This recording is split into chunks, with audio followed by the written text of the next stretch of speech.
Okey, hai, selamat petang.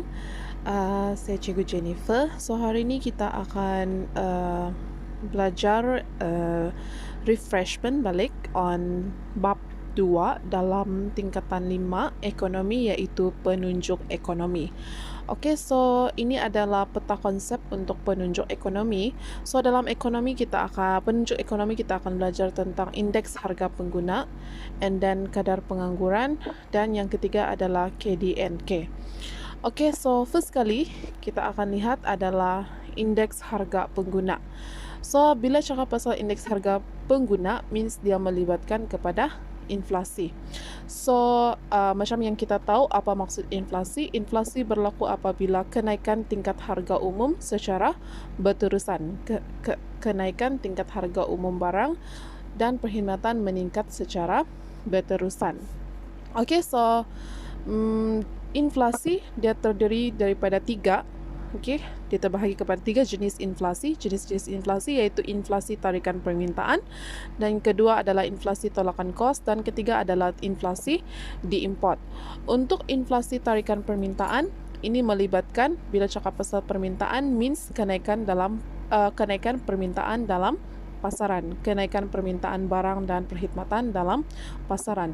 Bila terlalu banyak kenaikan permintaan terhadap barang dan perkhidmatan dalam pasaran, itu yang menyebabkan kepada kenaikan tingkat harga barang. Sebab apabila permintaan itu meningkat, dia akan menyebabkan kenaikan kepada harga barang. Ini kerana apabila permintaan meningkat, firma akan mengambil kesempatan untuk meningkatkan keuntungan yang maksimum pada masa ini. Yang kedua adalah inflasi tolakan kos. Bila cakap pasal inflasi tolakan kos, kos di sana merujuk kepada kos pengeluaran ataupun faktor pengeluaran. So, kenaikan kepada harga, faktor pengeluaran ataupun kos pengeluaran. So, yang kita tahu kos pengeluaran ataupun faktor pengeluaran adalah terdiri daripada BTMU, iaitu buruh, tanah, modal dan usahawan. So, kenaikan kepada tingkat harga faktor pengeluaran ini iaitu kalau kita tengok contohnya macam kenaikan dalam tingkat kos pengeluaran. So, bila kos pengeluaran ini kita boleh libatkan kepada buruh, sebab buruh merupakan kos dalam pengeluaran barang dan perkhidmatan. Sebab pembayaran buruh di sana adalah merupakan satu kos dalam pengeluaran barang dan perkhidmatan. So, bila harga kos pengeluaran ini meningkat, juga akan menyebabkan firma untuk meningkatkan harga barang secara otomatik. So, itu yang dimaksudkan kepada inflasi tolakan kos. Dan yang ketiga adalah inflasi diimport. So, inflasi diimport, bila cakap diimport, maksudnya dia melibatkan kepada harga barang import semakin meningkat. So, bila harga barang import, maksudnya harga barang daripada luar negara. Bukan dalam negara, tapi dari luar negara. Means kita beli barang daripada luar negara. Itu maksud import. So, bila harga barang import itu meningkat, means kita perlu membayar lebih. Kan? Bila kita perlu bayar lebih means at the same time harga barang tersebut juga meningkat. So, ini juga akan menyebabkan kepada mata wang kita untuk menurun. Kita punya ringgit untuk menurun kerana kita perlu menawarkan lebih banyak kita punya duit ringgit Malaysia. So, bila terlalu banyak penawaran daripada permintaan, juga akan menyebabkan mata wang ringgit kita untuk jatuh. Okey, so inflasi disebabkan oleh 3 jenis inflasi ini. Apa kesan dia?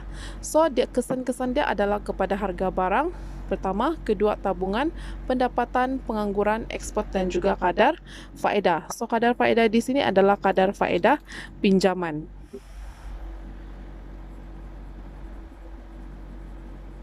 Kadar faedah pinjaman. Okey, so kesan daripada inflasi ini dia akan menyebabkan untuk harga barang untuk meningkat. Okey, so bila inflasi terjadi, maka harga barang akan meningkat, harga barang dan perkhidmatan. So, bila harga barang dan perkhidmatan meningkat, ini akan menjejaskan taraf hidup masyarakat untuk menurun, sebab kita perlu berbelanja lebih daripada menyimpan. Okey, so bila kita kurang simpanan, maksudnya tabungan akan menurunlah. Oke, so tabungan akan menurun, menyebabkan kita lebih banyak berbelanja daripada kita menabung. Kalau kita boleh lihat di sini, situasi yang kita hadapi sekarang yaitu perintah kawalan berkurung. So kita punya kalau kita tengok harga barang tu memang masih sama, tapi kalau kita tengok kita punya tabungan mungkin akan semakin berkurang sebab biasanya terlebih-lebih lagi terkena kepada orang yang berpendapatan, golongan yang berpendapatan rendah. So bila golongan yang berpendapatan rendah ini ada some majikan yang tidak bayar gaji ataupun ada some majikan yang terpaksa kurangkan gaji. So di sana dorang punya duit, wang yang mereka ada, mereka terpaksa guna untuk berbelanja daripada menabung. Jadi ini juga boleh melibatkan memberi kesan kepada tabungan pengguna untuk menurun. Okay, so seterusnya bila kita lebih berbelanja daripada menabung, so most of our pendapatan kita akan lebih kepada membeli barang dan perkhidmatan, berbelanja maksud saya. Jadi pendapatan juga akan menurun pada masa ini. Tetapi kita punya pengangguran akan menurun. Ini kerana apabila berlaku lebih banyak kenaikan permintaan dalam pasaran, so firma dia perlukan lebih banyak buruh di sana. Jadi maksud dia menyediakan lebih banyak peluang pekerjaan. Dia memerlukan buruh yang lebih banyak kerana saiz pengeluaran yang lebih besar. Jadi kadar pengangguran di sini akan menurun. Tetapi ekspor kita akan menurun. Mengapa? Kerana harga barang tempatan kita akan meningkatkan. Inflasi menyebabkan kenaikan kepada harga barang dan perkhidmatan. Jadi orang daripada luar negara, mereka tidak akan beli barang daripada kita jika harga kita lebih mahal daripada barang mereka. Jadi orang akan prefer untuk beli barang tempatan mereka daripada mengimport daripada kita. Jadi maksudnya ekspor kita juga akan jatuh disebabkan inflasi. Dan yang terakhir sekali adalah kadar faedah akan meningkat sebab kita mau mengurangkan pinjaman kepada pengguna.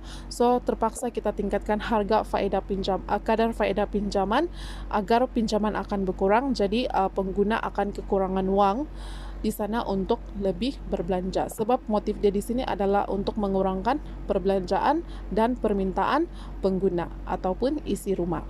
Okey, boleh faham? Kalau ada soalan boleh tanya dan cikgu akan bagi beberapa exercise. Thank you.